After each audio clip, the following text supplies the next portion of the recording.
Hello and welcome. The gods are watching, but not all of them wish you well. In the world of Eberron, divinity wears two faces, one radiant, one shrouded in darkness. You've heard tales of the sovereign host, those 9 divine beings who guide civilization, agriculture, law, and honor.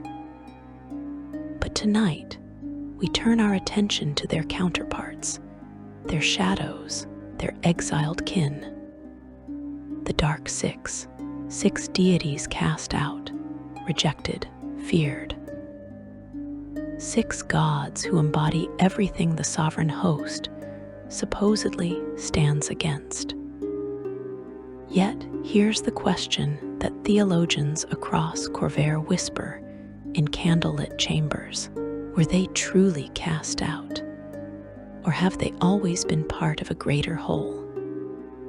You sit in a temple library, perhaps in Sharn, perhaps in Flamekeep, perhaps in some forgotten monastery in the Maror Holds. The air smells of old parchment and incense. Before you lies a theological text, its pages yellowed with age, its binding cracked from centuries of nervous hands seeking answers. The title reads The Schism, a study of divine duality. You open it, and the words seem to whisper directly to your soul. Eberron's pantheon is not like those of other worlds. There is no cosmic war between absolute good and absolute evil. No clear division between light and darkness. Instead, you find something more unsettling, more real. The sovereign host and the Dark Six are not enemies in the traditional sense. They are family. They are 2 sides of the same divine coin, reflections of the same cosmic truth. The silver flame burns bright against the darkness. Yes, but the Dark Six existed long before the flame's kindling. They are older than mortal memory, older than the age of demons, perhaps as old as creation itself. The story begins, as all stories of the divine must, in a time before time. The world was young, and the gods, if gods they were, shaped reality according to their natures. The sovereign host, so the faithful say, represented order, civilization, honor, and law. Arawai blessed the fields, Boldre protected the hearth, Dal Ara championed the righteous warrior.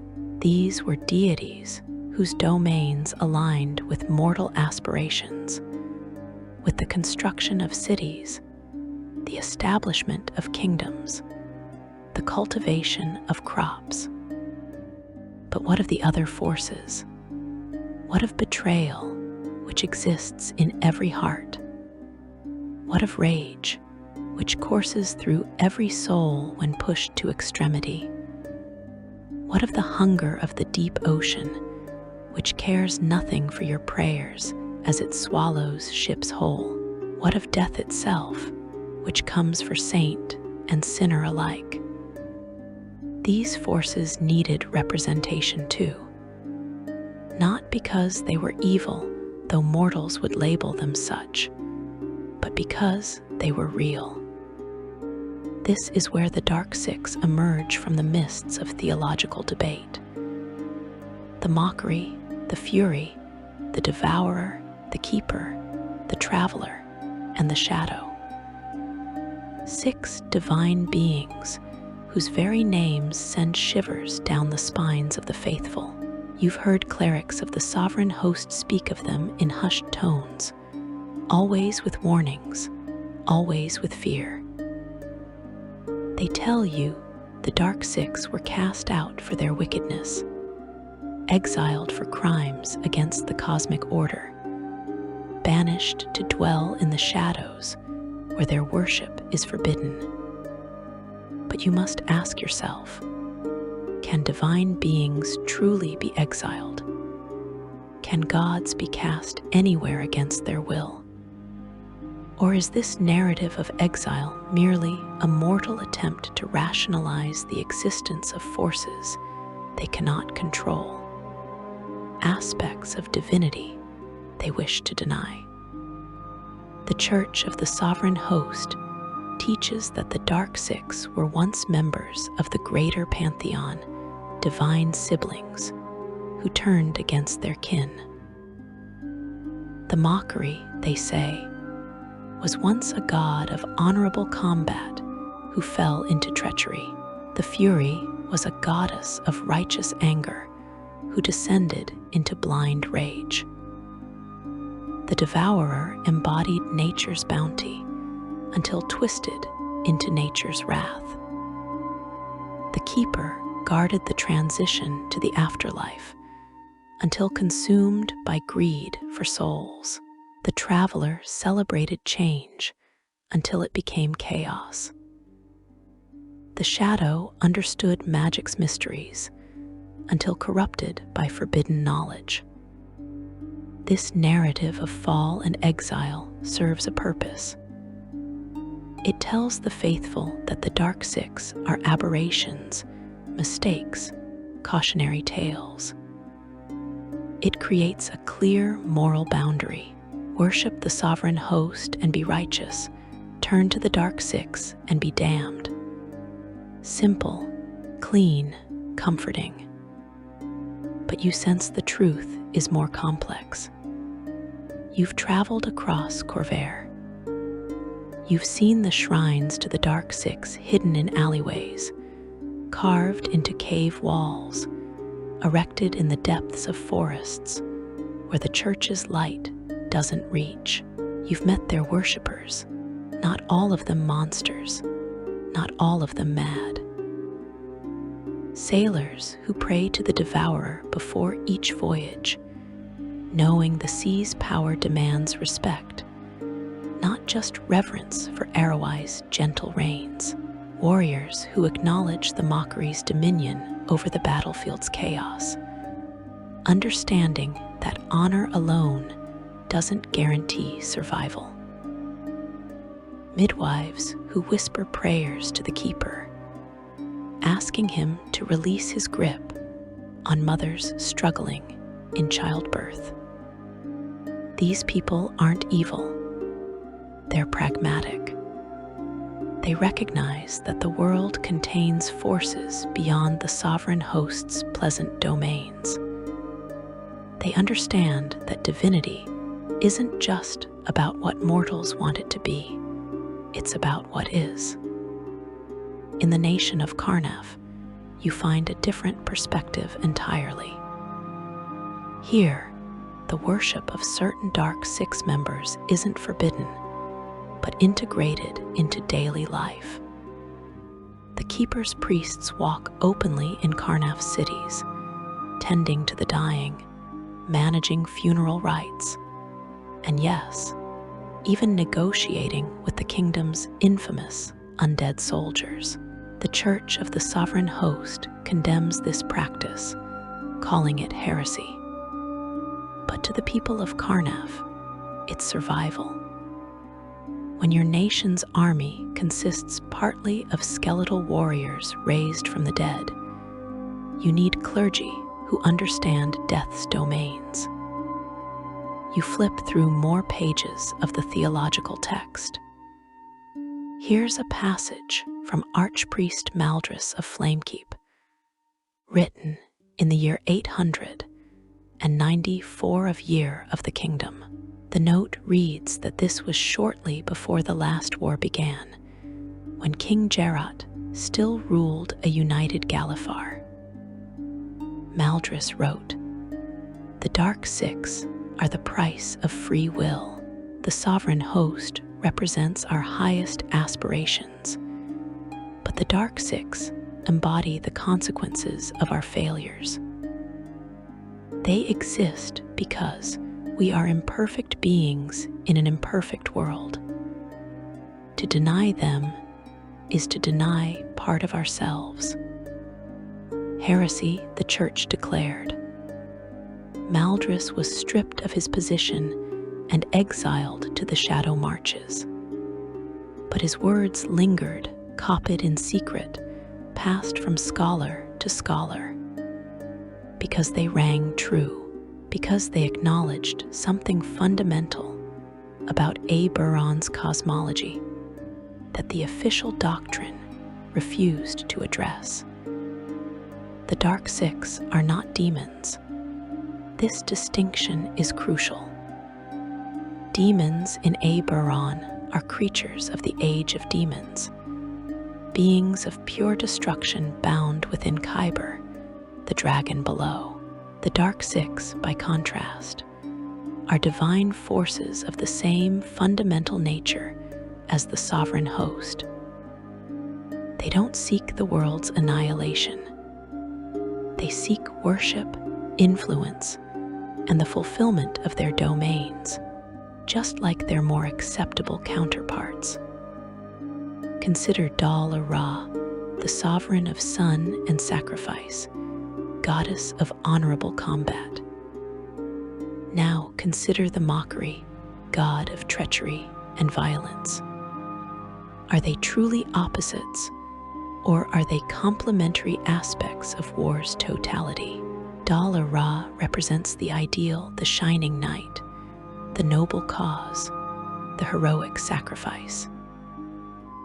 The mockery represents the reality, the ambush, the poisoned blade, the brutal pragmatism that wins battles when honor fails. Every soldier knows this truth. Every veteran of the last war has seen both faces of combat. They've witnessed moments of incredible heroism, worthy of Dal-Ra's blessing, and they've witnessed moments of savage betrayal that could only belong to the mockery's domain. War contains both. War is both. This theological tension runs through every aspect of Corvair's religious landscape. The Church of the Sovereign Host presents a sanitized version of divinity, one that comforts and inspires. But reality intrudes. Storms destroy villages despite prayers to Arwai. Disease ravages communities despite Boldre's protection of the hearth. Travelers disappear on roads despite offerings to Aledra, goddess of fortune. And in these moments of divine silence from the host, the Dark Six's presence becomes palpable. You wonder, as many have wondered before you, whether the exile story is less about divine judgment and more about human psychology. The sovereign host represents what mortals aspire to be. The Dark Six represent what mortals fear they might become. Exiling the Dark Six, narratively speaking, allows worshippers to externalize these fears, to push them away, to say, that darkness is not part of me, not part of my gods. But the darkness persists. It lives in the heart of every person who's ever felt rage, ever considered betrayal, ever gazed into the ocean's depths and felt its alien hunger. The Dark Six are not external threats. They are internal truths given divine form. In the Maror Holds, you find yet another perspective. The dwarves, with their long memories and practical spirituality, have never fully embraced the exile narrative. Their legends speak of the Forgotten Six, divine beings who chose to dwell in the earth's depths, in the darkness beneath mountains, not because they were cast out, but because that's where their power naturally resided.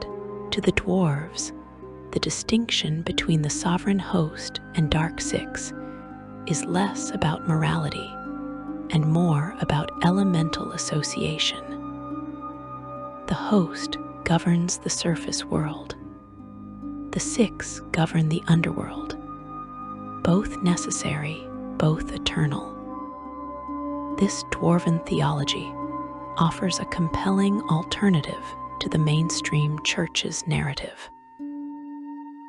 It suggests that the Dark Six's exile is a misunderstanding, a story told by humans who prefer their cosmology neatly divided into good and evil based on what we know of dwarven culture and their ancient relationship with the earth.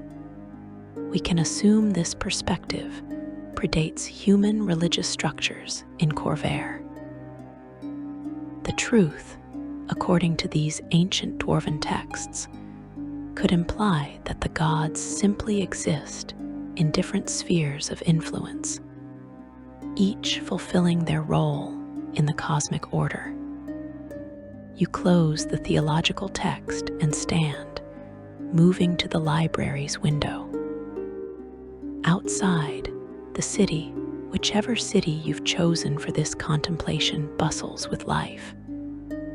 People go about their business, most of them faithful worshippers of the sovereign host, attending services, offering prayers, seeking blessings. They feel safe in their faith, confident that the 9 righteous gods watch over them. But in the shadows between buildings, in the forgotten corners where the church's light doesn't penetrate, other prayers are being whispered. A merchant ruined by competitors prays to the mockery for revenge. A widow consumed by grief prays to the keeper to release her husband's soul. A changeling prays to the traveler for guidance in a world that fears her kind. A scholar studying forbidden texts prays to the shadow for understanding. These prayers are no less sincere than those offered to the sovereign host. They are simply prayers for different aspects of existence, prayers that acknowledge the world's full spectrum of experience rather than just its pleasant portions. The theological question that haunts Eberron's scholars is this: if the Dark Six are truly evil, why do their domains encompass fundamental aspects of existence? Death comes to everyone. Does that make the keeper evil, or simply inevitable? The ocean's storms sink ships regardless of the sailor's moral character. Does that make the devourer wicked, or simply powerful? Change disrupts societies and lives. Does that make the traveler malevolent, or simply chaotic? Perhaps the Dark Six are not evil at all. Perhaps they are amoral forces that mortals have labeled evil because they cannot be controlled, cannot be bargained with, cannot be made to care about mortal notions of justice. The sovereign host, with their emphasis on civilization and order, appeal to humanity's desire for a universe that makes sense, where good is rewarded and evil punished. The Dark Six represent the uncomfortable truth that the universe doesn't always make sense, that bad things happen to good people, that chaos and death are as much part of existence as law and life. This is why the Dark Six's worship persists despite centuries of church prohibition. Because people need to acknowledge these forces. Because pretending they don't exist doesn't make them go away. Because sometimes, when you're drowning in a storm at sea, A prayer to Arowai for gentle rains feels absurd, but a prayer to the devourer asking for mercy, or at least a quick death, feels honest. We must now turn our attention to each of the 6 individually, understanding their domains, their worship, and their place in Eberron's complex theological landscape. But before we do, remember this: the Dark 6 are not invaders from outside reality. They are reality's darker aspects given form. To understand them is to understand the world as it truly is, not as we wish it to be. Section 2. The mockery and the fury, violence and wrath. The candle on your desk flickers, casting dancing shadows across ancient manuscripts. You've spent hours contemplating the nature of the Dark 6 as a whole, but now you must confront them individually. 2 deities demand your attention first. 2 beings whose domains intertwine in violence, yet remain distinct in their expression.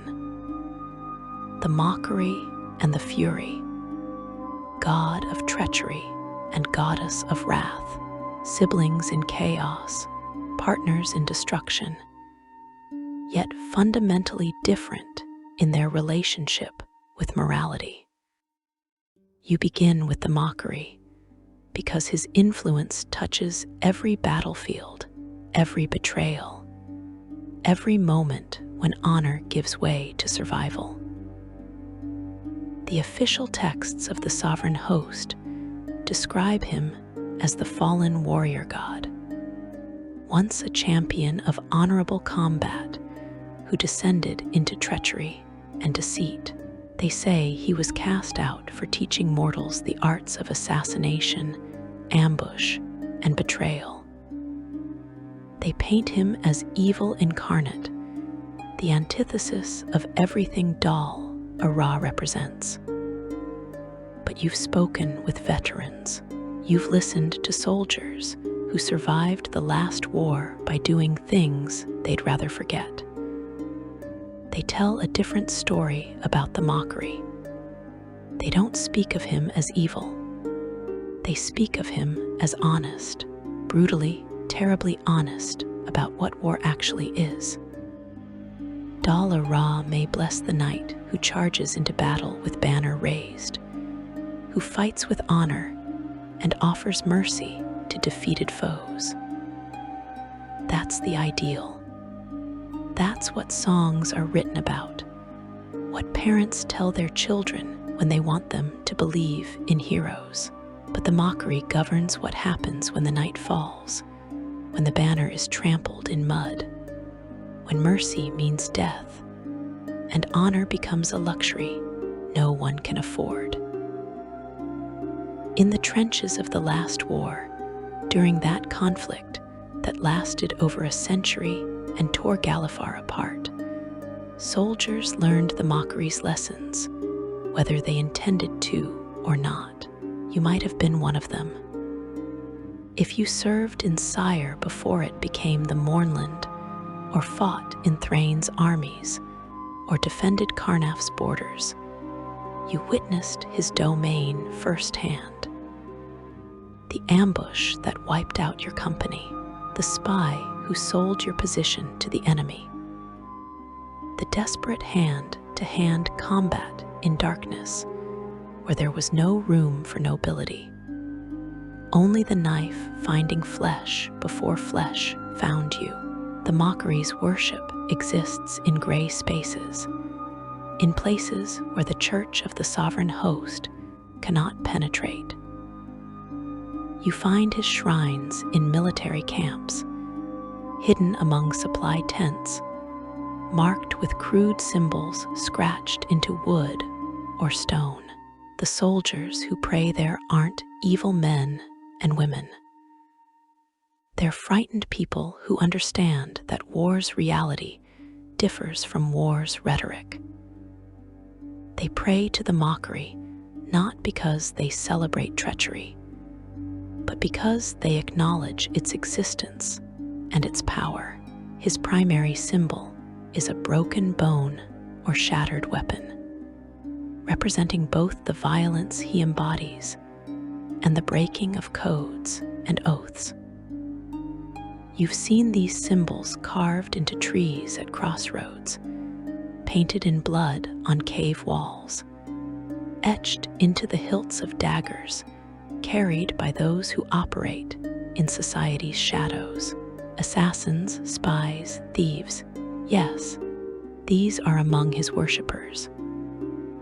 But so are soldiers who have survived impossible odds through tactics the church would condemn. So are resistance fighters who use guerrilla warfare against oppressors. So are desperate parents who have killed to protect their children. The mockery's clergy, where they exist openly, operate primarily in regions where central authority has collapsed or never existed.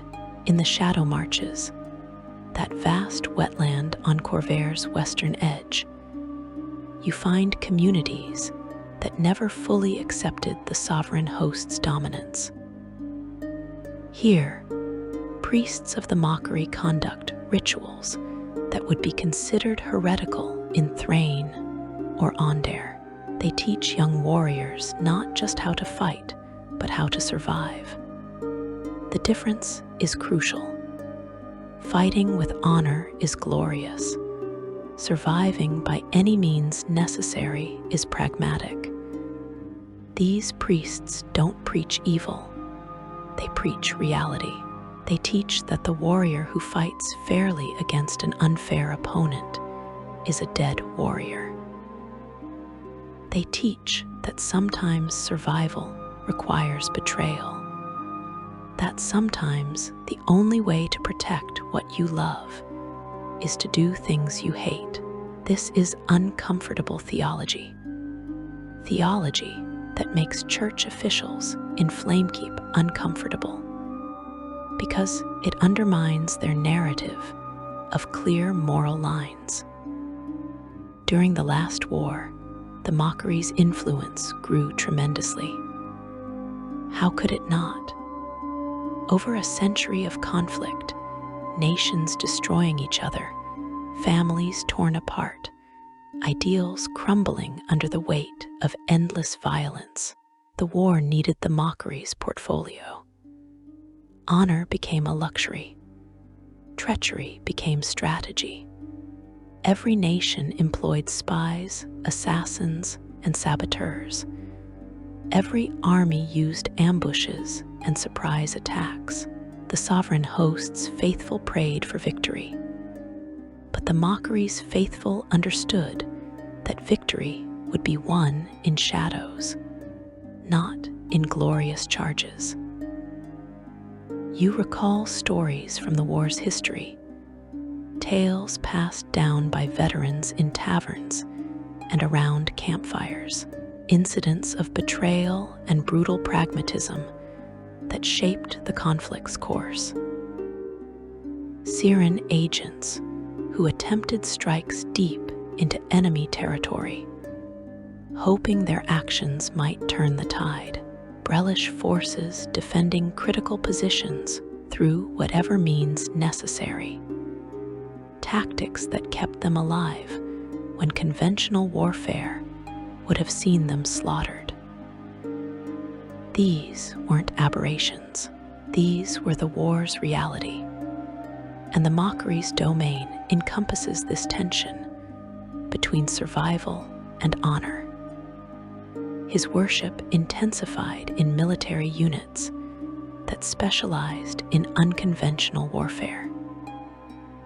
Scout companies, reconnaissance teams, special operations groups, all of them operated in moral gray areas where the mockery's influence felt more honest than the sovereign host's distant blessing.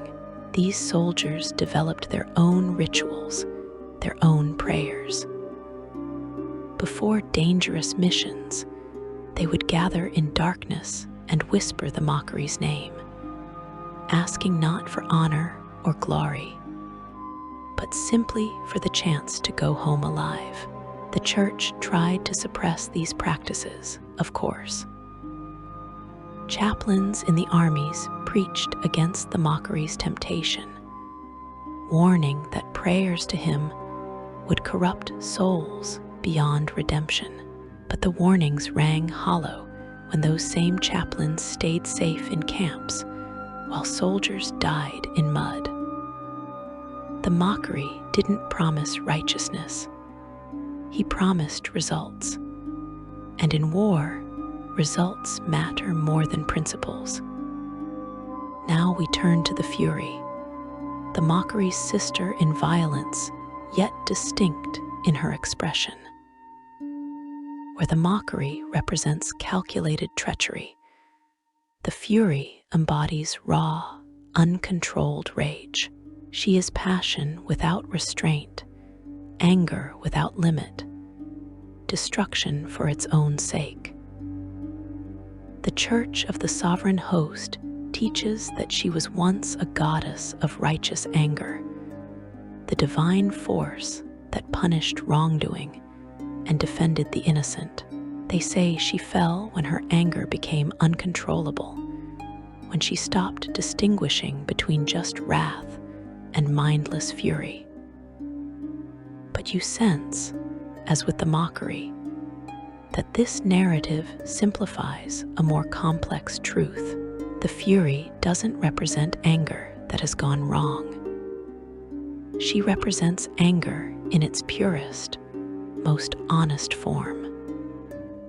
She is what you feel when someone you love is hurt, and all thought of consequences evaporates in the heat of rage.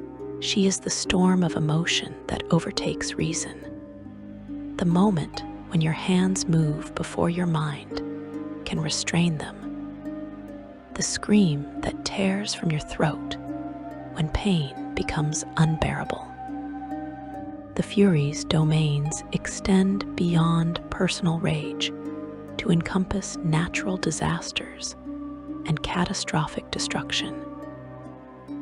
She is the earthquake that levels cities, the wildfire that consumes forests, the avalanche that buries villages. These are not calculated acts of malice. They are pure expressions of destructive force, neither good nor evil, simply devastating. This could imply that the Fury was never truly part of the sovereign host, that she represents forces too primal, too chaotic to ever fit comfortably within a pantheon of civilization and order. Her worship is perhaps more widespread than the Church admits. In Thaliost, that contested city that changed hands between Thrain and Onder multiple times during the last war, you find temples to the Fury hidden in basements and abandoned buildings. The people there know rage intimately. They've lived through occupation after occupation, seen their homes destroyed and rebuilt and destroyed again. Their anger is justified, righteous even, yet the Church calls their prayers to the Fury heretical. The disconnect between official doctrine and lived experience couldn't be clearer. The barbarian tribes of the Demon Wastes, that blasted region in Corvair's northwest, have worshipped the Fury for millennia. To them, she is not evil but essential. In a land where survival means constant struggle against demonic incursion, against hostile elements, against a landscape actively trying to kill you, rage becomes a survival tool. The berserker warriors of these tribes channel the Fury's power, allowing her anger to fill them in battle, transforming them into unstoppable forces of destruction. They don't see this as corruption. They see it as communion with the divine. The Fury's symbol is a flame or a breaking wave, both representing uncontrolled destructive force. You've encountered these symbols throughout your travels, carved into standing stones in wild places, painted on shields carried by warriors who have abandoned all pretense of fighting with restraint. Etched into the walls of homes where domestic violence has left its mark. Because the Fury's domain includes personal rage as well as natural disaster, the anger that erupts between family members, as much as the storm that destroys coastal villages. This last aspect of her worship is particularly troubling and particularly honest.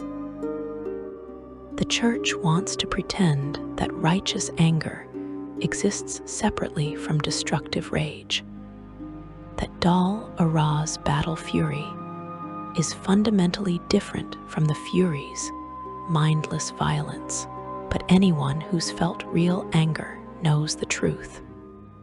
There is no clear line. The rage you feel at injustice and the rage that makes you hurt those close to you come from the same place within you. The Fury acknowledges this. She is the goddess of anger in all its forms, from the most justified to the most destructive. Her clergy, where they exist openly, serve as both priests and warriors. In the Eldin reaches, in communities far from church influence, Fury priests conduct rituals that would shock Flamekeep's cardinals. They lead war dances that last for days, building participants' anger to fever pitch before releasing it in controlled violence against targets deemed worthy of destruction. They teach that anger is not a sin to be suppressed, but a force to be channeled, directed, used. During the last war, the Fury's worship exploded among civilian populations. You can understand why. Imagine your village burned by enemy soldiers. Imagine your family killed for no reason beyond being on the wrong side of an arbitrary border. Imagine watching everything you built, everything you loved, reduced to ash. The rage that follows such trauma is the Fury's domain. The Church's priests would counsel forgiveness, patience, trust in divine justice. But the Fury's priests understand that sometimes rage is all you have left, the only thing keeping you alive when grief threatens to drown you. The relationship between the mockery and the Fury fascinates theologians who dare study the Dark Six openly. They are often worshipped together, particularly in military contexts, because their domains complement each other. The mockery provides the calculated violence of the ambush, the planned betrayal.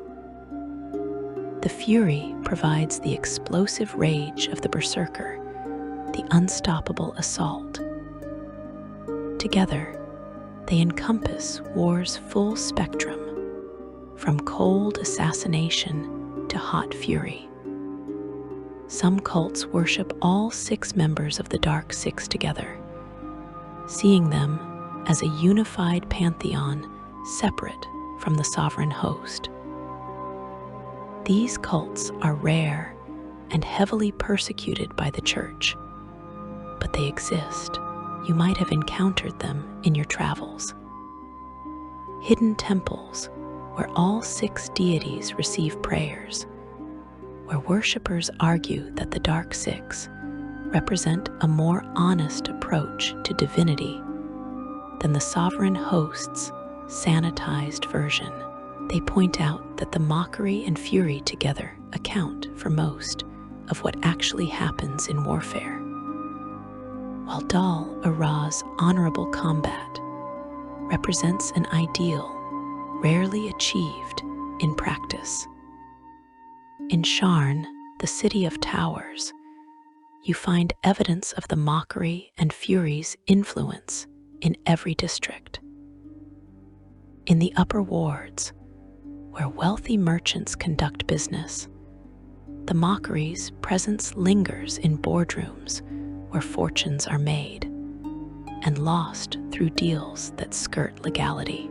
In the lower districts, where poverty and desperation reign, the fury's rage simmers constantly, occasionally erupting into riots that the city watch struggles to contain.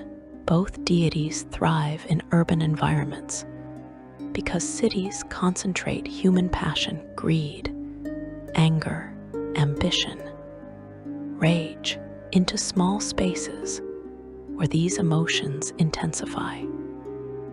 The gladiatorial arenas of Karnaf provide another window into these deities' worship.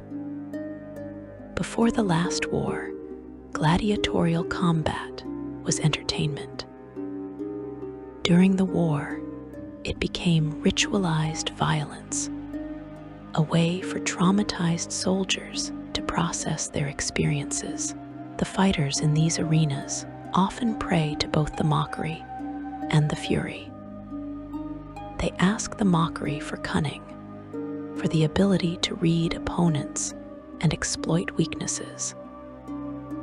They ask the fury for strength, for the rage that allows them to continue fighting when their bodies scream for rest. The Church condemns these arenas as barbaric, as celebrations of violence for its own sake. But the fighters see it differently. They argue that the arena provides an outlet for violence that would otherwise erupt in streets and homes. Better to channel rage into controlled combat than to let it poison communities. The Fury's priests who attend these fights agree. They see the arena as a temple, a place where violence is acknowledged, channeled, and ultimately contained. You must understand that neither the mockery nor the fury represents evil in any absolute sense. They represent aspects of existence that civilization would prefer to deny, but cannot eliminate. Treachery exists. Rage exists. Pretending otherwise doesn't make them disappear. The Dark Six's honesty about these dark aspects of life is precisely what makes them so threatening to the Church's narrative. The last wars end in 996 year of the kingdom, with the Treaty of Thronehold, didn't diminish the mockery and fury's influence. If anything, it intensified it. The treaty brought official peace, but veterans carried war's trauma home with them. Anger at leaders who wasted lives. Rage at enemies who killed loved ones. The sense of betrayal when soldiers realized the war had no winners, only survivors. This emotional aftermath is the mockery and fury's realm, and they've never been busier. Section 3.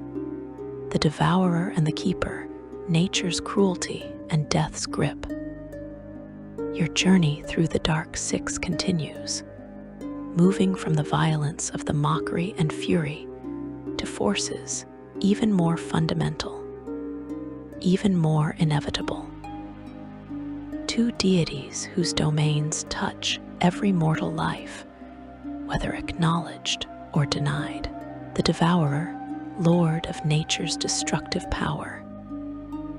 The Keeper, master of death and greed. these are not beings you can choose to ignore.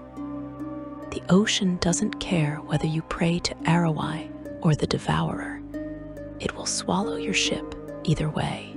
Death doesn't distinguish between the faithful and the heretic. The Keeper's grip finds everyone eventually. The Devourer stands alone among the Dark Six in one crucial respect. His worship is openly practiced in certain regions without significant church opposition. Not because the church approves, but because reality forces their hand.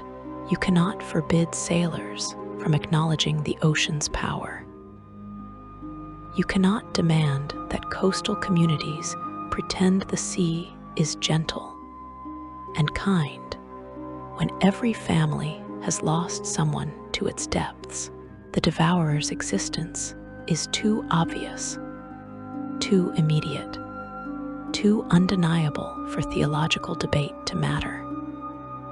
Walk with me to the shores of the Lazar Principalities, that collection of islands and coastal territories in Corvair's northeast, where the sea dominates every aspect of life. Here, the Devourer isn't whispered about in shadows. His temples stand openly on cliffsides and harbor docks. His priests, called wave keepers or storm callers depending on the island, perform rituals before every voyage. Captains who ignore these rituals are considered fools, and crews refuse to sail with them. This isn't superstition. This is survival. The Lazar people understand something that Flamekeep's cardinals, safe in their inland cathedral, never grasp. The ocean is not merely dangerous. It is actively, consciously hostile. The Devourer doesn't represent the ocean as metaphor or symbol. He is the ocean's divine consciousness, its hunger, its ancient and alien intelligence that existed long before mortals built their first boats, and will exist long after their civilizations crumble into the sea. His domain extends beyond water to encompass all of nature's destructive aspects: hurricanes, tsunamis, floods, droughts, earthquakes, volcanic eruptions. Every natural disaster that kills indiscriminately falls under his purview. The Church of the Sovereign Host tries to explain these events through theological gymnastics. Their punishments for sin, tests of faith, or simply Arawai withdrawing her blessing. But these explanations feel hollow when a tsunami wipes out a village of devout host worshippers, when an earthquake levels a temple full of praying faithful, when drought starves communities that have done nothing wrong. The Devourer's theology is simpler and more honest. Nature is not moral. The ocean doesn't care about your virtue. The storm doesn't spare the righteous. These forces exist, powerful and destructive, and you can either acknowledge them or die pretending they don't matter. His worship is fundamentally about respect and appeasement, not love or devotion. Sailors pray to him not because they want his favor, but because they fear his wrath. The rituals performed in his temples reflect this relationship. In the port city of Regalport, capital of the Lazar Principalities, you witness ceremonies conducted before major voyages. Hundreds of sailors gather at dawn on temple steps. The high priests lead them in chants that sound more like negotiations than prayers. They offer the devourer tribute, gold coins thrown into the harbor, fine wines poured into the waves, occasionally live animals released into the water. In exchange, they ask only that he allow them passage, that he not notice them too closely, that he satisfy his hunger with someone else. This transactional relationship with divinity disturbs church officials who believe prayer should express love and gratitude. But the Lazar people find the church's approach naive. You don't love the ocean. You respect it. You don't thank the storm for passing. You're grateful it didn't kill you. The devourer's worship acknowledges the fundamental terror of living at nature's mercy, a terror that landlocked Thrain's citizens can safely ignore. His symbol is a trident wrapped with seaweed or a ship being dragged beneath waves. You see these symbols everywhere in coastal communities, carved into ship prows, painted on lighthouse walls, tattooed on sailors' arms. The symbol serves as both identification and protection, a declaration that the bearer acknowledges the devourer's power and hopes this acknowledgement might earn them mercy. The devourer's clergy occupy a unique position in Eberron's religious landscape. Unlike priests of the sovereign host, who serve communities by blessing crops, marriages, and newborns, the devourer's priests exist primarily to manage humanity's relationship with hostile nature. They study weather patterns, interpret omens in cloud formations and wave movements, and advise when conditions are too dangerous for travel. Their knowledge is practical rather than theological. They can read the ocean's moods in ways that save lives. During the last war, the devourer's influence grew beyond maritime contexts. Armies learned that nature could be as deadly as any enemy. Troops marching through the Talenta plains discovered that even grasslands could kill when drought struck. Forces campaigning in the demon wastes found that the land itself fought against invaders. Naval battles in the Thunder Sea, that vast ocean east of Corvair, saw entire fleets destroyed by storms that seemed to rise with perfect timing to devastate both sides equally. Soldiers who survived these encounters often turned to the devourer's worship, recognizing that nature represented a power beyond mortal conflict. The relationship between the devourer and Arawai, goddess of fertility and nature's bounty, fascinates theological scholars. The church teaches they represent opposing forces, Arawai's gentle rain versus the devourer's destructive storm. But this dichotomy feels artificial when you understand that nature contains both aspects simultaneously. The rain that nourishes crops in moderation drowns them in excess. The ocean that provides fish also swallows fishermen. Based on observation of natural cycles, we can assume Arawai and the devourer might be better understood as complementary rather than opposed, two faces of nature's totality. Some heretical theologians, those brave or foolish enough to publish such thoughts, argue that the devourer was never cast out at all. They suggest He simply represents aspects of nature that civilization finds uncomfortable, aspects that don't fit the host's narrative of divine benevolence.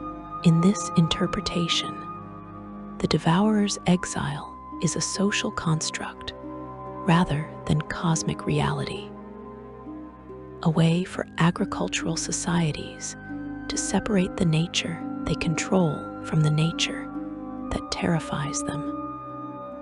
The sea elves of Eberron, though fewer in number than their land-dwelling cousins, maintain an entirely different relationship with the devourer. To them, he is not evil but necessary. They tell stories of the devourer as guardian of the deep places, the divine force that keeps mortals from exploiting the ocean beyond sustainable limits. When overfishing threatens to collapse populations, storms arise to drive boats back to harbor. When pollution spreads too far, tsunamis cleanse coastlines. This could imply that in the sea elves' theology, the devourer functions as nature's immune system, violent but ultimately protective. Now shift your attention from water to the grave, from the devourer's storms to the keeper's endless hunger. If the devourer's worship is tolerated out of necessity, the keeper's worship is perhaps the most controversial of all the dark six. He is death. He is greed.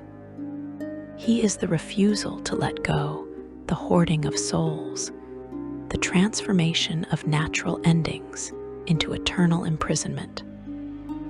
The Church of the Sovereign Host teaches that souls journey to Dalar, the realm of the dead, after mortal life ends. This plane is not heaven or hell, but a gray twilight where memories fade and consciousness gradually dissolves into nothing. It's not punishment, it's natural. The end of existence, peaceful in its finality. The keeper, they say, was once the guardian of this transition, the psychopomp who guided souls to their rest. But he became corrupted by greed, began hoarding souls, trapping them before they could reach Dalar, feeding on their essence for his own power. This narrative frames the keeper as purely malevolent, a divine thief who steals what rightfully belongs to oblivion. But you've encountered his worship in places where death is not abstract, but immediate, where the boundary between life and death grows thin. And you've learned that the keeper's role is more complex than simple villainy. In Karnaf, the undead kingdom where necromancy is state-sponsored, and skeleton soldiers march in military formations, the keeper's worship is not just tolerated, but integrated into national religion. The Kanathi understand something that horrifies other nations. Death is negotiable. The keeper doesn't just take souls, he makes deals. He can be bargained with, persuaded, sometimes even cheated. This is why Karnaf's necromancers can raise the dead without demonic pacts or dark rituals. They negotiate with the keeper, offering him worship and tribute in exchange for temporary releases of souls or permission to animate bodies without their original spirits. The keeper's temples in Karnaf are unlike any other religious structures in Corvair. Built partially underground, descending into crypts and ossuaries, where the bones of ancestors are stacked in geometric patterns. These temples smell of incense and preservation chemicals. His priests, called bone keepers or death speakers, wear robes decorated with finger bones and carry staffs topped with skulls. They perform funerals, yes, but also rituals of resurrection, communication with the dead, and most controversially, the creation of intelligent undead. The Church condemns these practices absolutely. Undeath is abomination, they preach. The dead should rest. To trap souls in corpses is the ultimate blasphemy. But the Kanathi counter with pragmatism that makes church officials uncomfortable. During the last war, when Karnaf's population was devastated by plague and battle, necromancy saved the nation. The undead soldiers don't feel pain, don't need food, don't break morale under fire. They are perfect defenders, and their creation requires only the keeper's permission, which he grants to those who worship him properly. This raises disturbing theological questions.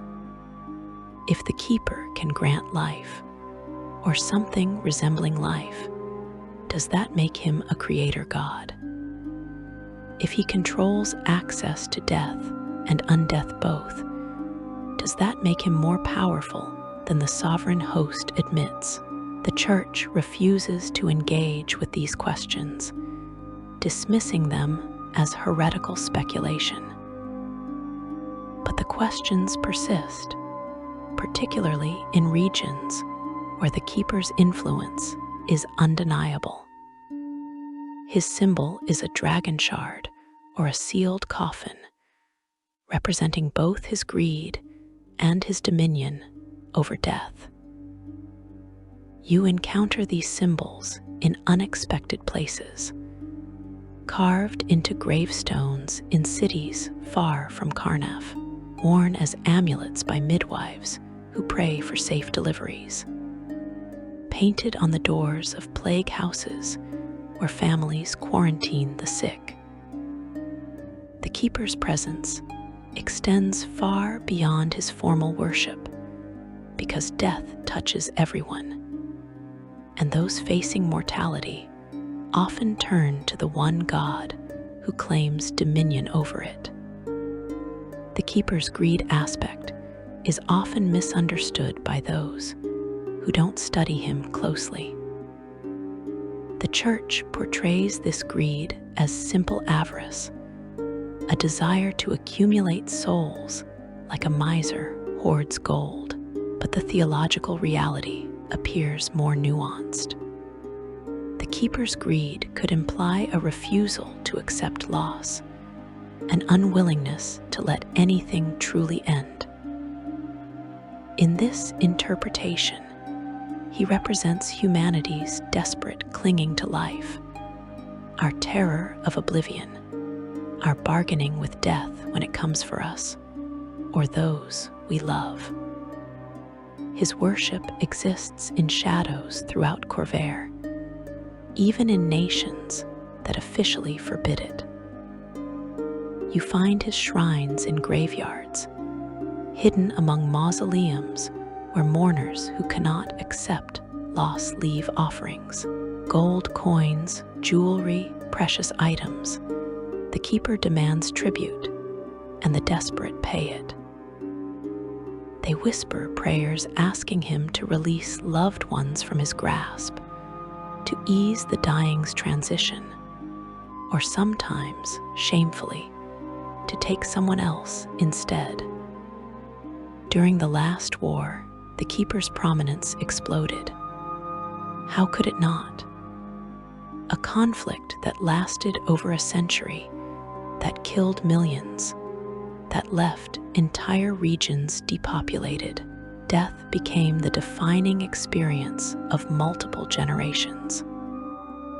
The keeper's temples in Karnaf swelled with worshippers, not just native Kanathi, but refugees from other nations who had seen too much death and needed to believe someone controlled it, that it meant something, that it could be negotiated with. The creation of Kanathi undead soldiers represents the most visible manifestation of the Keeper's power. These are not mindless zombies or shambling skeletons. They are military units with discipline, training, and purpose. Some retain fragments of their original personalities. Others are animated purely by necromantic energy, their souls having passed to Dollar while their bodies continue serving. The theological implications are staggering. The Keeper allows this. He permits the separation of body and soul in ways that should be impossible according to church doctrine. The church's explanation is that these undead are abominations maintained through dark magic that violates natural law. But the Kanathi see it differently. Their priests argue that the Keeper sanctions this practice, that he receives sufficient worship and tribute to permit it. In their theology, the Keeper is not violating death, but expanding its definition. The undead soldiers exist in a state between life and death, a gray area that the Keeper governs absolutely.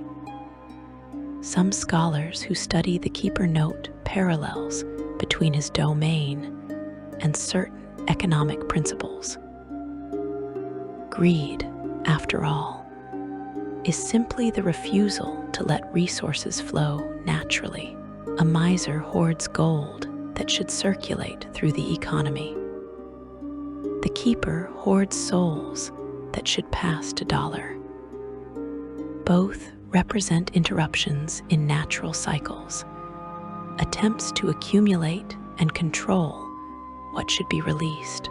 This perspective suggests the Keeper's opposition to Dollar's natural process might reflect a fundamental philosophical stance about possession and loss. The relationship between the Keeper and Boldre, goddess of community and hearth, is particularly interesting. Both concern themselves with protection and preservation. Boldre protects the living home. The Keeper protects the dead from final dissolution. The Church insists these are opposite impulses, but you sense they might be related. Both resist natural entropy. Both fight against things ending. Boldre keeps families together. The Keeper keeps souls from dispersing. The moral difference the Church emphasizes may be less clear than they claim. You've met Keeper worshippers who are not monsters. Elderly people facing their own mortality, seeking reassurance that death is not simply oblivion. Parents who lost children and cannot bear the thought of them dissolving into nothingness. Soldiers who watched comrades die and need to believe those deaths meant something, that the souls persist somewhere under someone's protection, even if that someone is the Keeper. This is the uncomfortable truth the Church cannot address. The Keeper's worship persists not because people are evil, but because his promise, however dark, offers something the sovereign host does not. The host says, "Die with honor, and your soul will fade peacefully." The Keeper says, "Die with tribute, and I will remember you. I will keep you. You will not disappear." For many, the second option feels less frightening than the first. The Treaty of Thronehold in 996 year of the kingdom attempted to address Carnaf's undead armies. Other nations demanded their destruction, calling them obscene violations of natural law. Carnaf refused. The undead soldiers had won battles, defended borders, saved the nation from collapse. The compromise reached allowed Carnaf to maintain existing undead forces, but placed restrictions on creating new ones. The Keeper's worship continued, now with international acknowledgement, however grudging. In the years since the war's end, the Keeper's influence has not diminished. If anything, it grows stronger in regions still processing war trauma. Entire communities lost their populations. Families were extinguished. The names of the dead outnumber the names of the living in some districts. The Keeper offers these traumatized survivors something: the promise that their dead are not simply gone, that memory and preservation mean something, that loss can be negotiated with, managed, perhaps even reversed. You close your notes on the Devourer and Keeper, these two deities whose domains represent forces more fundamental than morality. Nature's destructive power cares nothing for ethics. Death comes regardless of virtue. These gods do not demand you be good. They demand you acknowledge reality. The ocean will kill you. Death will take you. These are not threats. These are facts. The Dark Six's honesty about existence's harsh truths continues to make them more relevant, more worshipped, more powerful than the Church of the Sovereign Host wants to admit. Section 4. The Traveler and the Shadow change and forbidden knowledge. Two deities remain, and they are perhaps the strangest of the Dark Six. Not strange in the way the Devourer is strange. His alien ocean consciousness at least makes sense within nature's framework. Not strange like the Keeper, whose obsession with death and hoarding follows a comprehensible, if disturbing, logic. No, the Traveler and the Shadow are strange because they seem fundamentally disconnected from the pattern the other four establish. They are outliers, anomalies, mysteries that theological scholars struggle to categorize. The Traveler stands alone among all 15 deities, both the Sovereign Host and the Dark Six, in one crucial aspect. He has no familial connection to any other god. The Church's narrative of exile falls apart when applied to him because he was never part of the family to begin with. He did not fall from grace. He was not cast out for crimes against divine order. He simply is, and always has been, separate.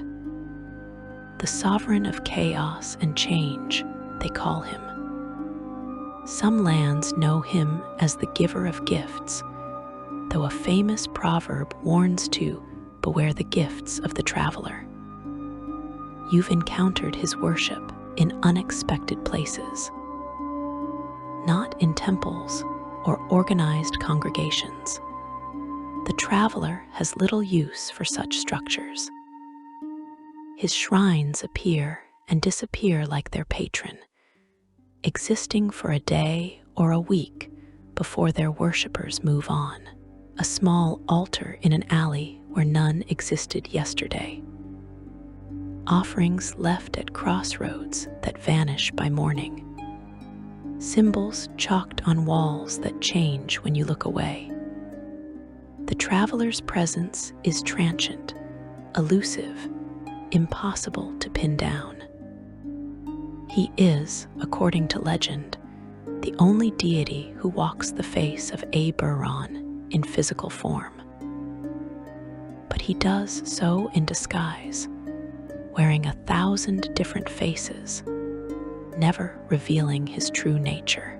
The beggar you passed in the street might have been the traveler, the merchant who sold you traveling supplies, the old woman who offered cryptic advice at the tavern. You'll never know, and that uncertainty is precisely the point. The traveler is change incarnate, the constant flux that prevents reality from becoming static. His primary worshippers are those who live in constant transformation. Changelings revere him above all other deities, seeing in his shape-shifting nature a divine reflection of their own. For changelings, who can alter their appearance at will, who live their lives wearing different faces for different contexts, the traveler represents both patron and protector. He blesses their transformations, sanctions their deceptions, and promises that their fluid identities are not aberrations, but divine gifts. In Sharn's lower districts, in the neighborhoods where changelings congregate away from prejudiced eyes, you find the traveler's influence everywhere. Not in grand temples, but in small shrines tucked into apartments, in street art that depicts his symbol, a four-armed figure, or a blank mask in codes of gesture, and phrase that his worshippers use to identify each other. The Church of the Sovereign Host condemns changeling society as inherently deceptive, but changelings point to the traveler and ask, if our nature is evil, why did a God create us to embody it? The traveler's portfolio extends beyond changelings to include all beings who embrace transformation. Shifters, those who carry lycanthropic bloodlines and can partially assume bestial forms, pray to him for acceptance of their dual natures. Doppelgangers, even more fluid than changelings in their shape-shifting abilities, consider him their ultimate ancestor. True lycanthropes, cursed or blessed with the ability to transform fully into beasts, invoke his name during the change, asking him to guide the transition between forms. But his worship reaches beyond shapeshifters. Anyone who embraces change, who thrives in chaos, who sees flux as opportunity rather than threat, might turn to the traveler. Con artists and grifters pray to him before elaborate schemes. Revolutionaries seeking to overthrow established order invoke his blessing on their chaos. Performers and actors who change identities for their craft often keep small shrines to him backstage. Even some scholars, those who study transformation magic or the nature of identity itself, grudgingly acknowledge his influence. The traveler's gifts are legendary and feared in equal measure. He appears to mortals, so the stories say, offering boons that seem wonderful but carry hidden costs. A struggling merchant receives a gift that brings wealth and ruins his relationships. A warrior receives a weapon that grants victory and curses him with bloodlust.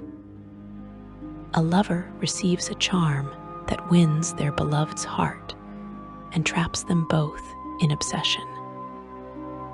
The traveler's gifts work exactly as promised, but the consequences reveal themselves only later, often in ways that transform the recipient's life completely.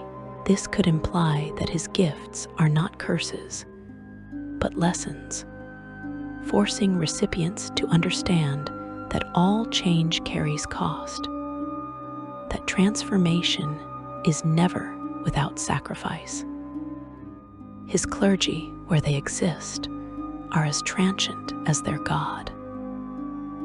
Traveler priests rarely stay in one place for long, moving from community to community, wearing different faces in each location. You might meet one without knowing it. They conduct services in secret, perform rituals that the church cannot track, and vanish before authorities arrive. Their theology emphasizes adaptability, cunning, and the embrace of life's uncertainties. They teach that stability is illusion, that change is the only constant, that attempting to preserve what is will always fail, because transformation is existence's fundamental law. During the last war, the traveler's influence grew in unexpected ways. Spies and infiltrators on all sides prayed to him for success in their deceptions. Refugees forced to adopt new identities in foreign lands invoked his blessing on their transformations. Deserters fleeing their armies asked him to help them disappear, to become someone new, to leave their old lives behind. The war created millions of people who needed to change, to adapt, to become something other than what they were. The traveler welcomed them all. The church struggles to categorize him as evil because his actions don't fit conventional moral frameworks. He deceives, yes, but deception isn't inherently wicked. He causes chaos, true, but chaos sometimes breaks tyrannical order. He encourages transformation, which can destroy stable lives, but also free people from prisons of circumstance. The traveler operates beyond morality, concerned only with change itself, indifferent to whether that change harms or helps. Some theologians argue that the traveler represents evolution, the force that drives all things to adapt or die.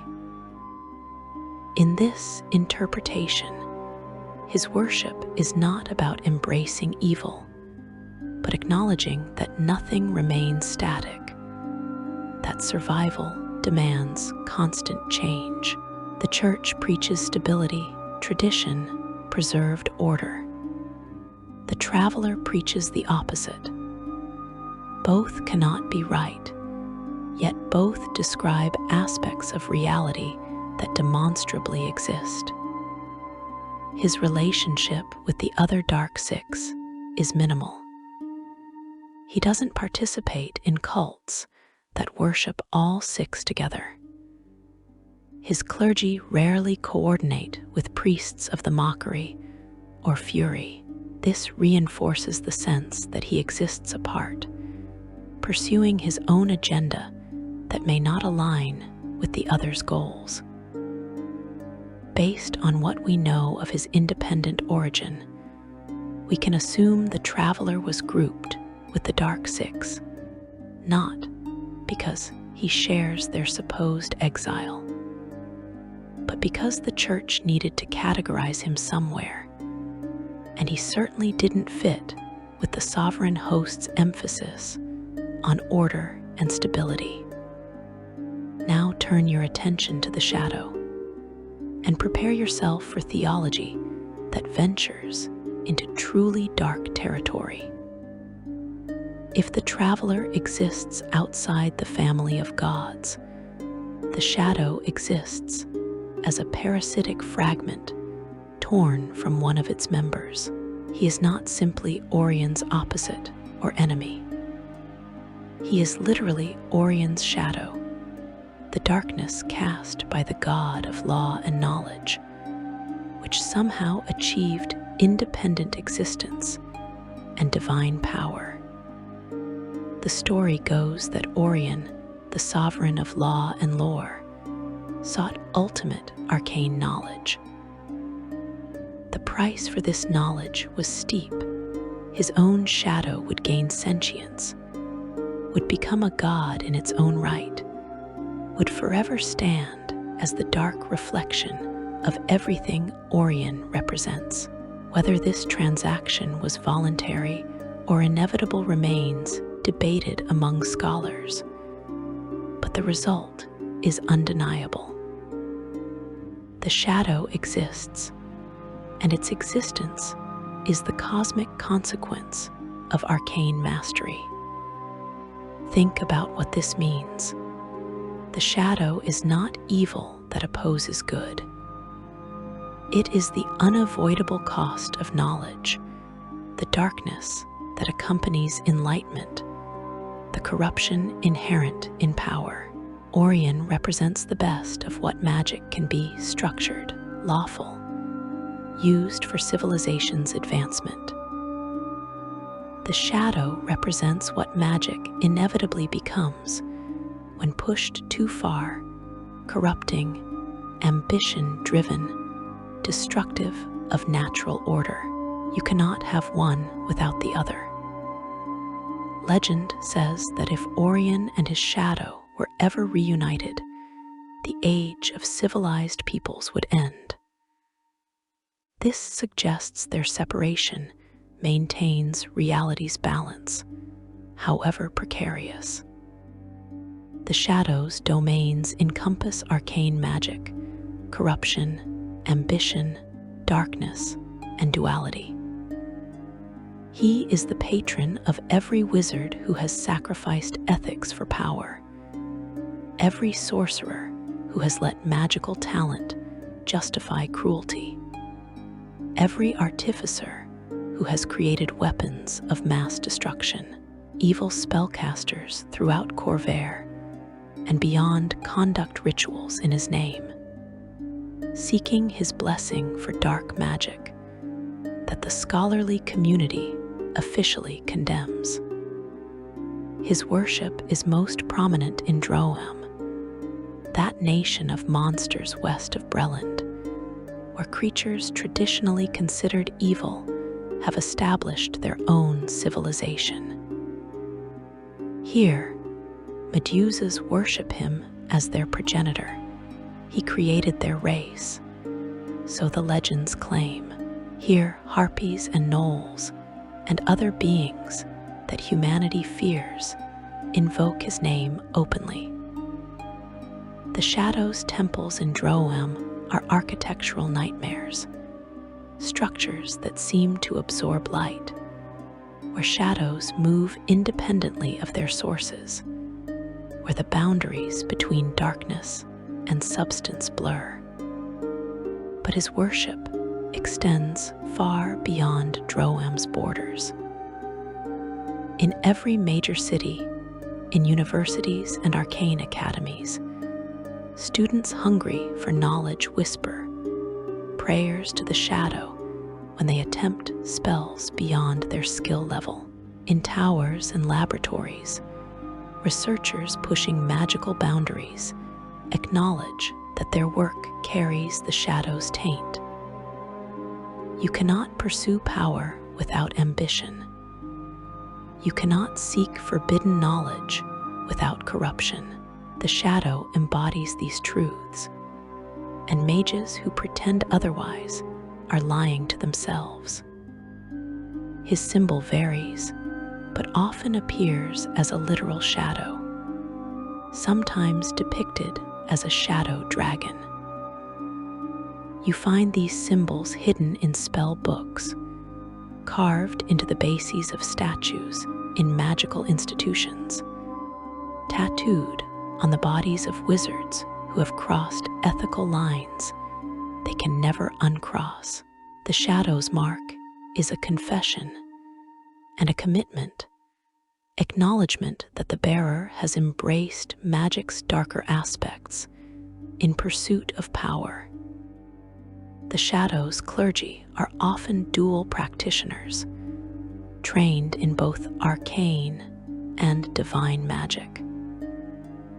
This makes them uniquely dangerous because they understand magic from multiple perspectives.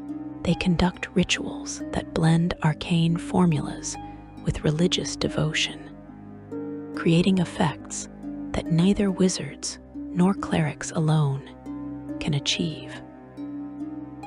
Their services involve blood sacrifice, the destruction of precious magical items offered to their god, and the corruption of natural things twisted to suit their purposes.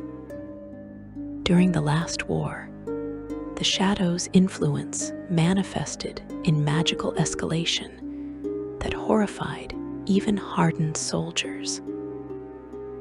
When one nation developed a new battle magic, others sought darker spells to counter it. When conventional tactics failed, war mages turned to forbidden tomes and ancient rituals. The arms race of magical destruction that characterized the war's later years bears the shadow's fingerprints.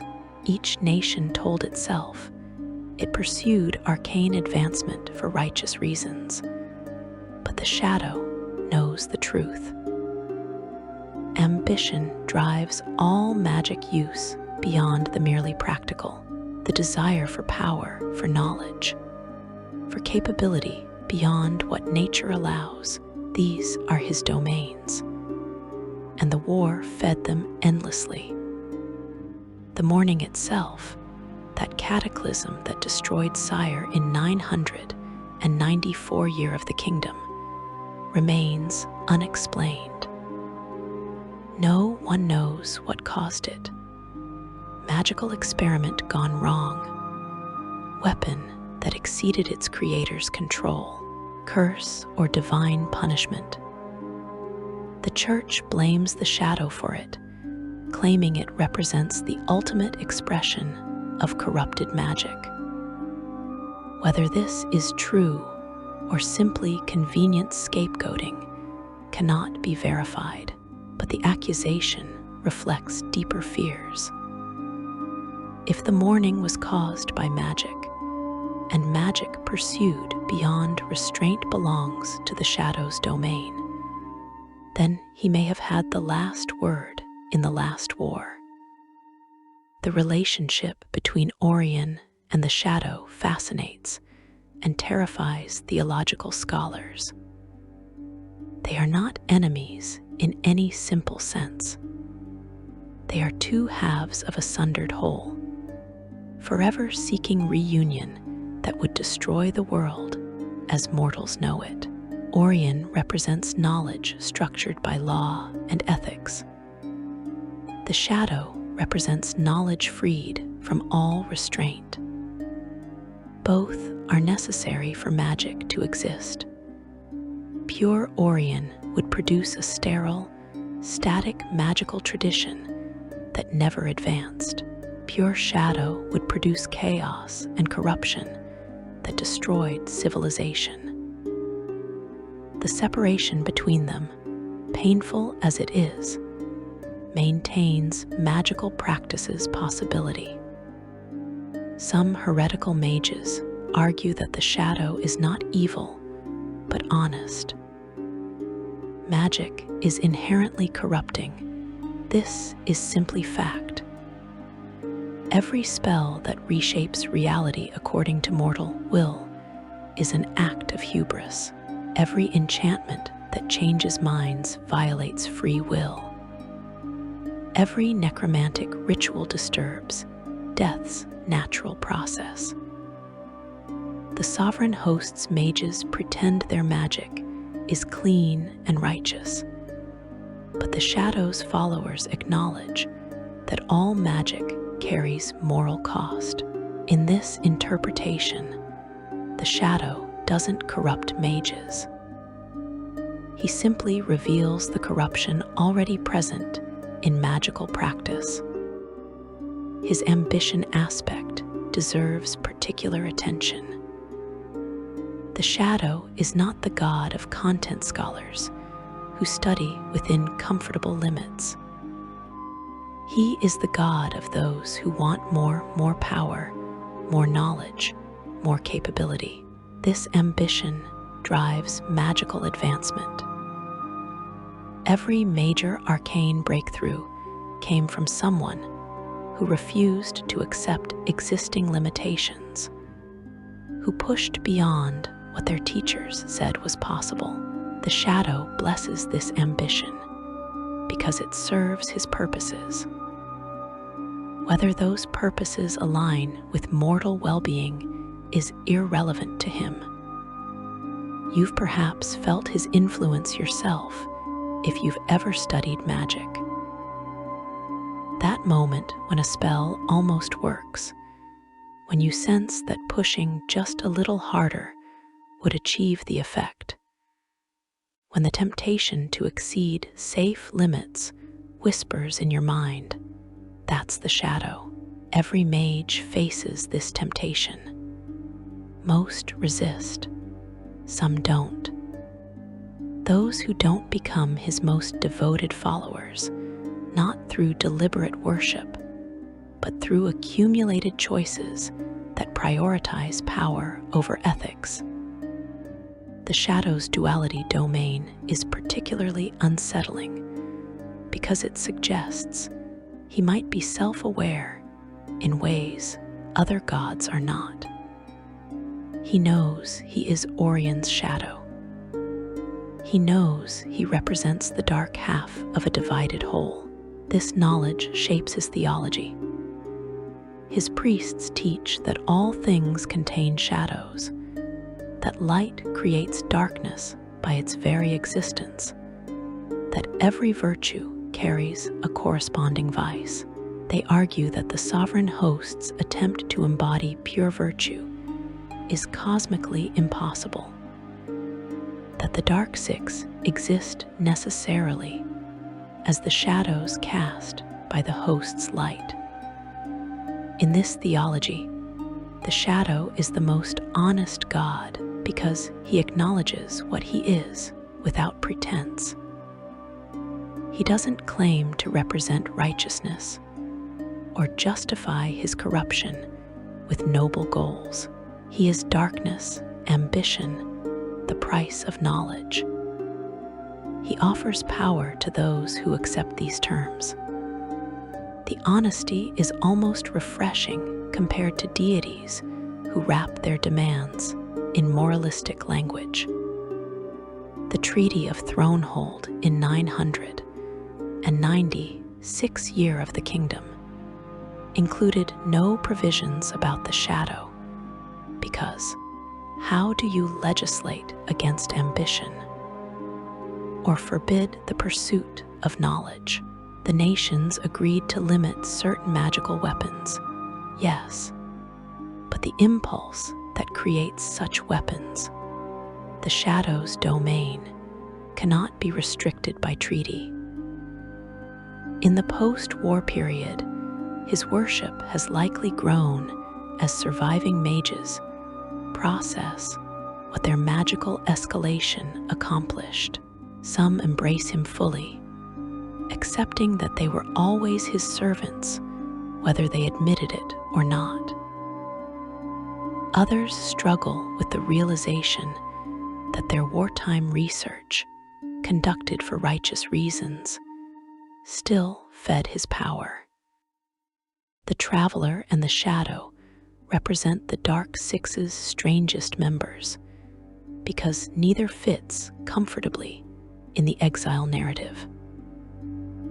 The Traveler was never part of the divine family. The Shadow is literally a fragment of a sovereign host deity. Two intimately connected to Orion to be truly separate. Yet both are grouped with the Dark Six because they embody aspects of divinity that civilization rejects: constant change and corrupting ambition. The Church preaches stability and ethical restraint. These gods embody the opposite. That makes them dangerous, not because they're evil, but because they're honest about forces the Church would prefer to deny. Section 5. The Living Pantheon and Modern Faith. The candles have burned low during your journey through the Dark Six's domains, and dawn approaches.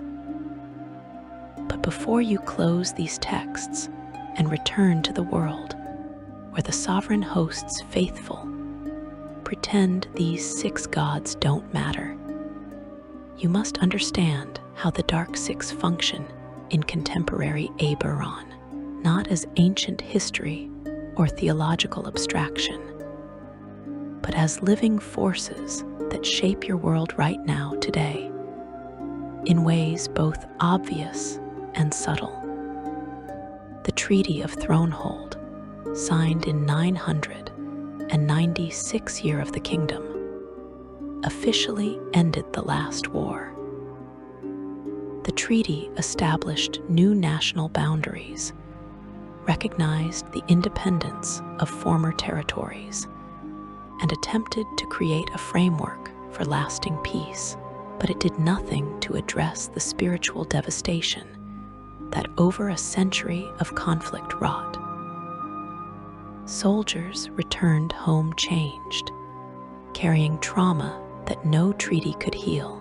Civilians tried to rebuild lives in nations that barely resembled what they remembered.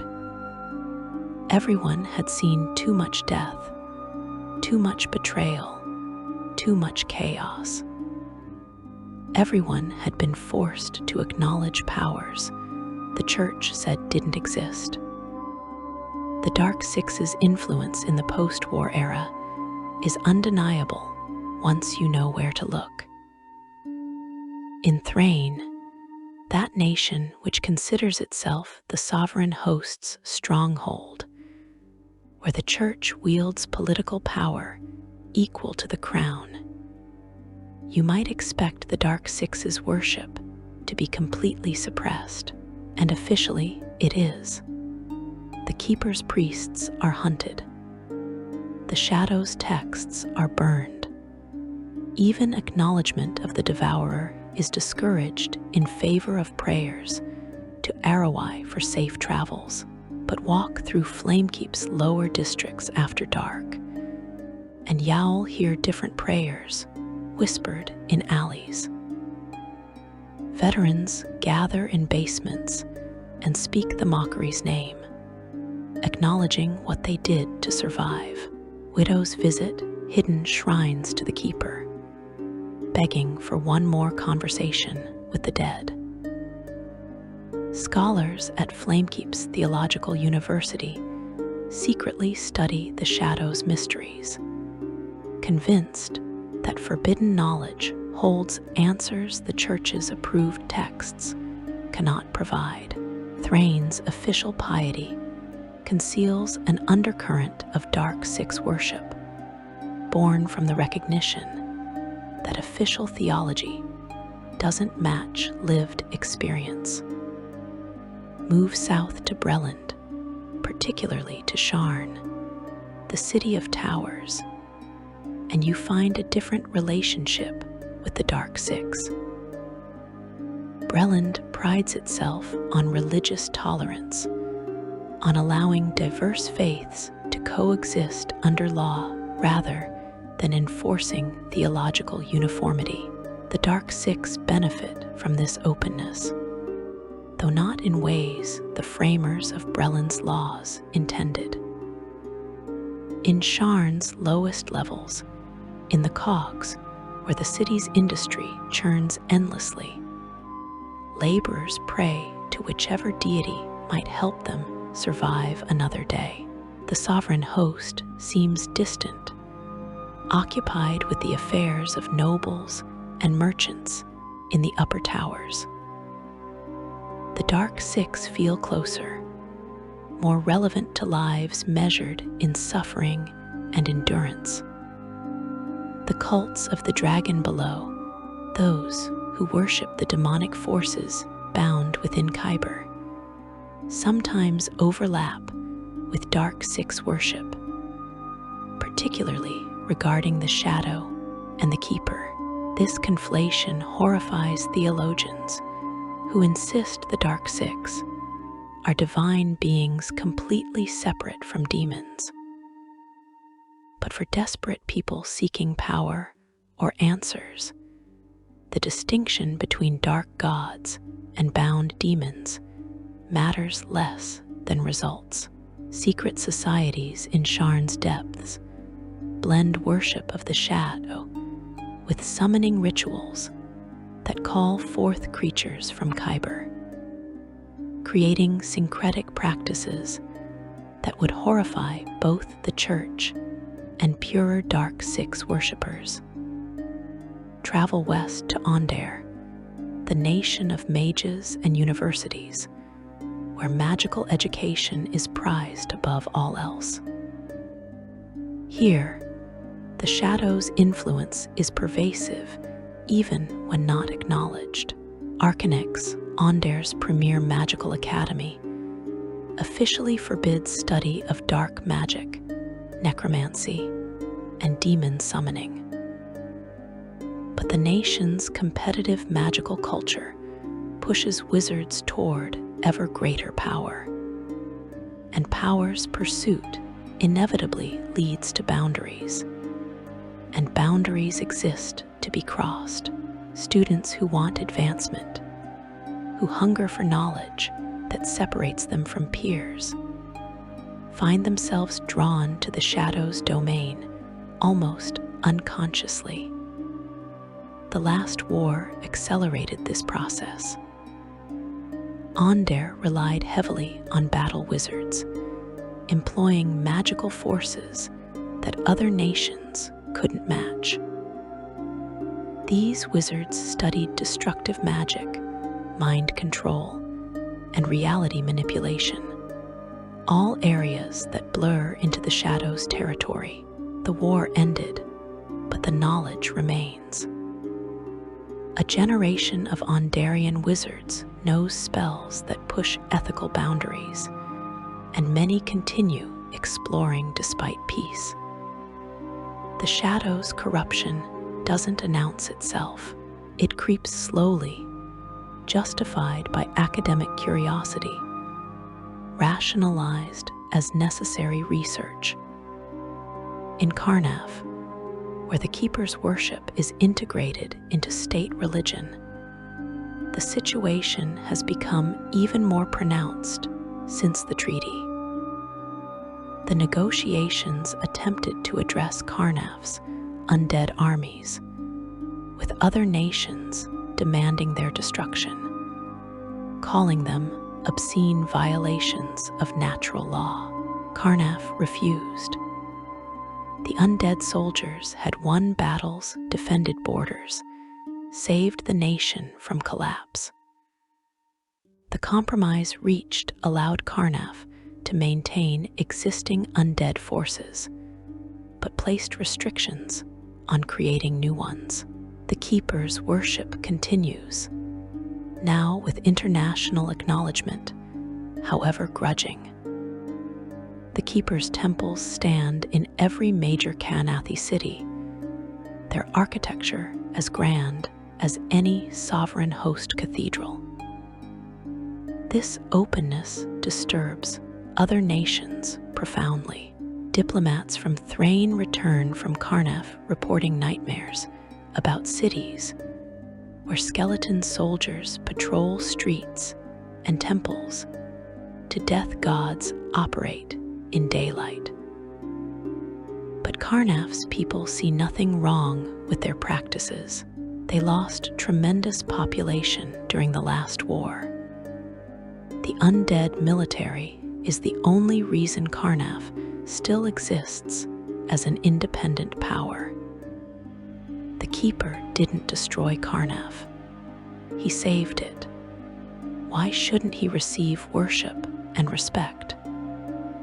The philosophical questions raised by Karnaf's Keeper worship extend beyond theology into practical ethics. If raising the dead prevents wars by maintaining military balance without requiring living soldiers to die, isn't that moral? If the Keeper grants permission for this raising in exchange for worship, isn't that a legitimate divine bargain? The Church says no, that undeath is abomination regardless of practical benefits. But Karnaf counters that Church positions matter less than survival. And the Keeper's worship has become inseparable from national identity. Cross the continent to the Lazar principalities, where the Devourer's worship continues openly without apology. The sea princes who rule these islands pay lip service to the sovereign host when dealing with mainland powers. But everyone knows where true devotion lies. The ocean dominates existence here, and the ocean is the Devourer's realm.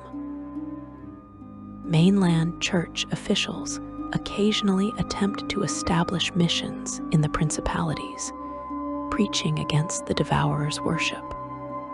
But these missions inevitably fail. You cannot convince people to stop acknowledging the power that could kill them at any moment. The Lazar approach to the Devourer represents pragmatic theology at its finest. They don't love him. They don't claim he's good. They simply recognize his existence and power, and they respond accordingly.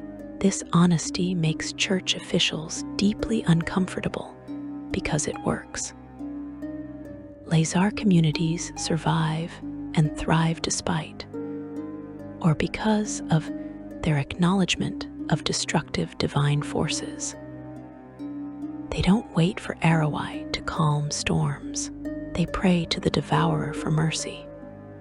And when mercy isn't granted, they accept that the ocean does what the ocean does.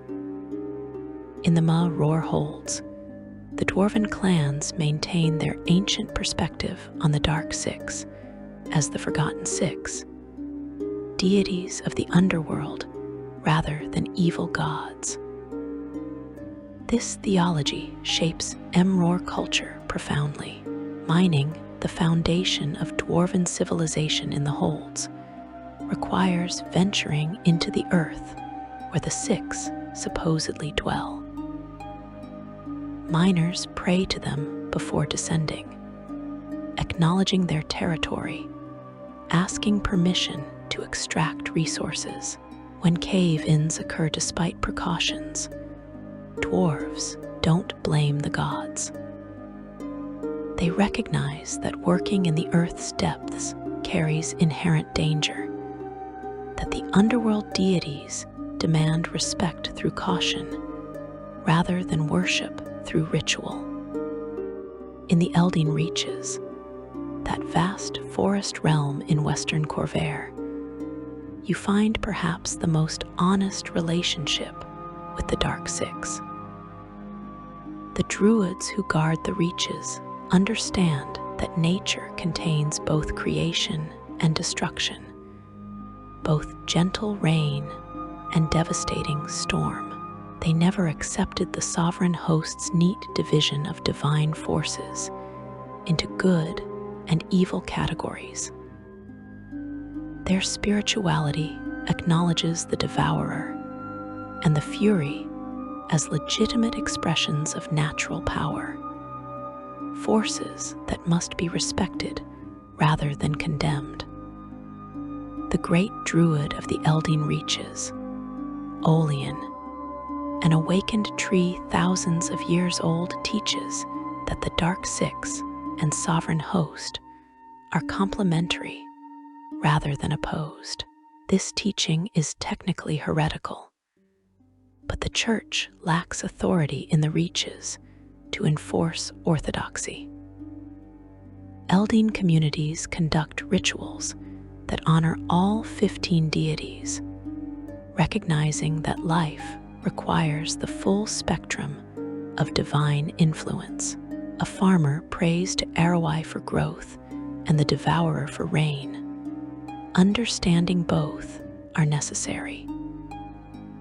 A hunter thanks Balinor for the successful hunt and whispers acknowledgement to the Fury for the passion that makes predation possible. The changeling relationship with the Traveler has evolved significantly in the post-war era. During the last war, changelings served as spies and infiltrators for every nation, their shape-shifting abilities making them invaluable for intelligence work. This utility came with suspicion and persecution. Changelings were blamed for every betrayal, every intelligence failure, every moment when trust proved misplaced. The war's end didn't end this persecution. If anything, it intensified as paranoid societies sought scapegoats for wartime trauma. In response, changeling communities have embraced the Traveler's worship more openly than ever before. They argue that if society will hate them regardless, they might as well be honest about their faith. Changeling neighborhoods in major cities now feature Traveler shrines that were hidden during the war. Changeling priests teach that shape-shifting is divine gift, not curse, and that persecution reveals the persecutor's moral failure rather than the changeling's nature. This theology of pride and resistance attracts not just changelings, but anyone who feels marginalized by mainstream society's rigid categories. The Traveler's worship has also grown among younger generations across all races. Those who came of age during the last war and emerged disillusioned with traditional institutions. The war destroyed the old order of Galifar. It revealed that authorities lie, that traditions can collapse, that nothing is permanent. For these young people, the Traveler's embrace of change feels more honest than the Sovereign Host's promises of stability that proved false. They mark their bodies with symbols of the chaos wheel, change careers and identities frequently, and reject the settled lives their parents wanted for them. Religious scholars who study the Dark Six without church sanction have developed increasingly sophisticated theologies that challenge orthodox narratives. They argue that the exile story is myth rather than history, that the Dark Six and Sovereign Host were never truly unified, that both groups represent eternal aspects of divine reality rather than entities that can be cast out or reformed. These heterodox positions appear in texts that circulate in limited editions, passed between scholars who risk their careers and sometimes their lives to pursue theological honesty. One such text, Theology of the Whole, written by the excommunicated priest Marlies Talon, argues that wholeness requires embracing both host and six. Marlies writes, "To worship only the nine is to pretend you are only half of what you are. You are kind and cruel, generous and greedy, honest and false. The gods you worship should reflect the totality of your nature, not just the parts you wish to acknowledge. The Dark Six are not temptation or corruption. They are simply the other half of divinity, as necessary and eternal as the host you claim to serve. The Church burned every copy of theology of the whole they could find. Marley's died in prison, officially of natural causes, though whispers suggest otherwise.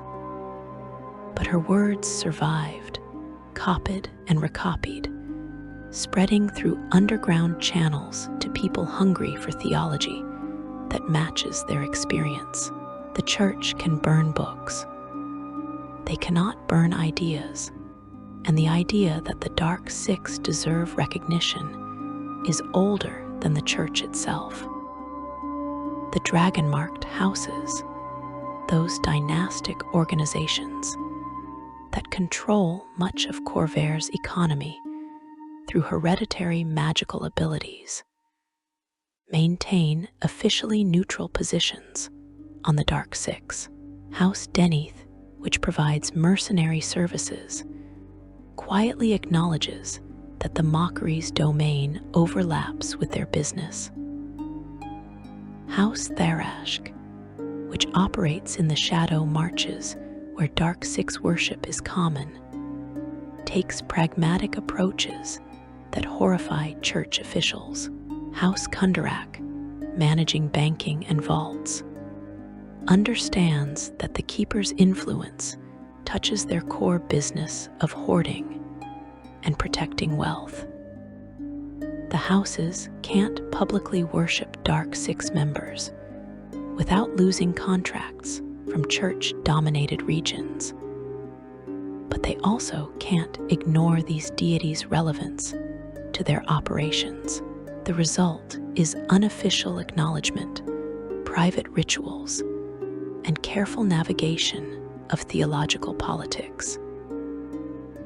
A Deneth commander might never admit praying to the mockery before battle, but the worn fetish hidden in their armor tells a different story. A Kundarak banker might attend sovereign host services publicly, while maintaining a small shrine to the Keeper in their private vault. Adventuring companies, those groups who explore ruins, recover artifacts, and handle problems too dangerous or delicate for normal authorities, often develop complicated relationships with the Dark Six. The work attracts people who operate outside normal social structures, who make their own rules, who survive through skills that civilized society considers suspect. Many adventurers would deny worshiping any Dark Six member, but their actions tell different stories. The rogue who betrays employers when better offers emerge serves the mockery. The barbarian whose rage makes her unstoppable in combat channels the fury. The wizard studying forbidden texts pursues the shadow's secrets. These adventurers often become aware of the Dark Six's influence in ways that settled populations never do. They explore ruins where the Dark Six were worshipped in ancient times. They encounter cults and secret societies. They find artifacts tied to these deities' domains. This exposure doesn't always lead to worship, but it typically leads to respect and recognition that the Dark Six represent real powers that must be acknowledged. The Shadow's post-war influence is harder to track because it operates in secrecy, but evidence suggests his worship has grown tremendously. The last war pushed magical research into dangerous territories, and peacetime hasn't reversed that progression. Every nation's magical research programs now include techniques that would have been considered forbidden before the war. The Shadow's corruption works slowly, but it works. Wizards tell themselves they're studying dark magic to defend against it, to understand threats, to be prepared. The Shadow smiles at these rationalizations. That's exactly how corruption always justifies itself. Academic institutions across Corvair struggle with this problem. Morgrave University in Sharn, Reckenmark Academy in Karnaf, Arcanix in Onder, all have seen increases in students seeking forbidden knowledge. Some of these students are identified and expelled. Others are subtler, hiding their true interests behind legitimate research. The most worrying trend involves collaborative networks where researchers share prohibited information through coded correspondence, creating dark knowledge repositories that exist beyond any single institution's control. Domestic violence increased significantly across all nations during and after the last war. Traumatized soldiers returning home often bring the battlefield's fury into their families. Support services struggle to address the problem, but they rarely acknowledge the theological dimension. The Furies priests, those operating underground in most nations, understand that anger must be channeled rather than suppressed. They teach meditation techniques that allow rage to be experienced and released safely rather than bottled, until it explodes destructively. The Church condemns these practices as Dark Six corruption, but families affected by violence often find them more helpful than prayers asking the sovereign host to grant patience and peace. The mockery's post-war presence is everywhere once you recognize it. Every broken promise between former allies, every treaty violated within years of signing, every instance where pragmatism trumps honor. The last war was supposed to teach lessons about the cost of conflict, but the primary lesson seems to be that survival justifies any action. This is the mockery's gospel, and it's being preached daily in diplomatic chambers, trade negotiations, and political maneuvers across Corvair. You stand now at the understanding that eluded you when this journey began. The Dark Six are not aberrations or mistakes. They are not evil in any simple sense, though their domains encompass forces that cause suffering. They are honest reflections of reality, acknowledgments of powers that exist whether mortals approve or not. The Church of the Sovereign Host offers comfort through simplified theology, clear moral boundaries, promises that righteousness leads to blessing. The Dark Six offer something harder, but truer recognition that the world contains forces beyond moral categories, that existence includes suffering and chaos, and death, regardless of virtue. Perhaps the wisest approach is neither wholesale worship nor complete denial, but rather honest recognition. These forces exist. These gods, if gods they are, claim domains that affect your life daily. You need not build them shrines or offer them prayers, but you might acknowledge their reality, respect their power, and understand that the world contains more than comfortable theology admits. The question facing Eberron's people in this post-war era is not whether the Dark Six exist. Their influence is too obvious to deny. The question is how to integrate acknowledgement of these forces into spirituality and society without descending into nihilism or cruelty.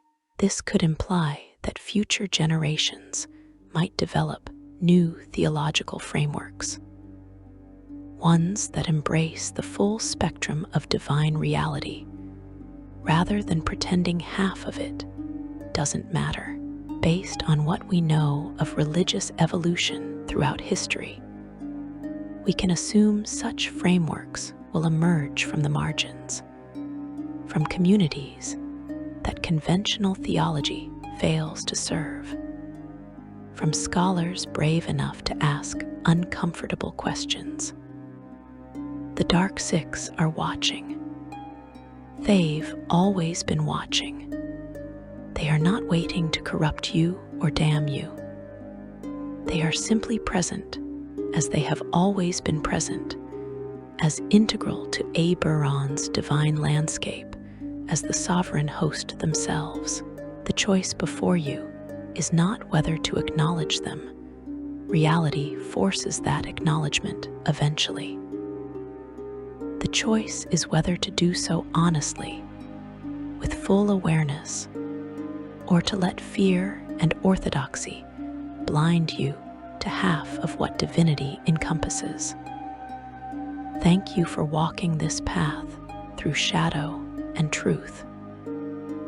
If this exploration has given you new perspectives on Eberron's theology, consider subscribing to this channel. Share these reflections with others who seek understanding beyond orthodox narratives. The search for truth requires courage, particularly when truth challenges comfortable beliefs.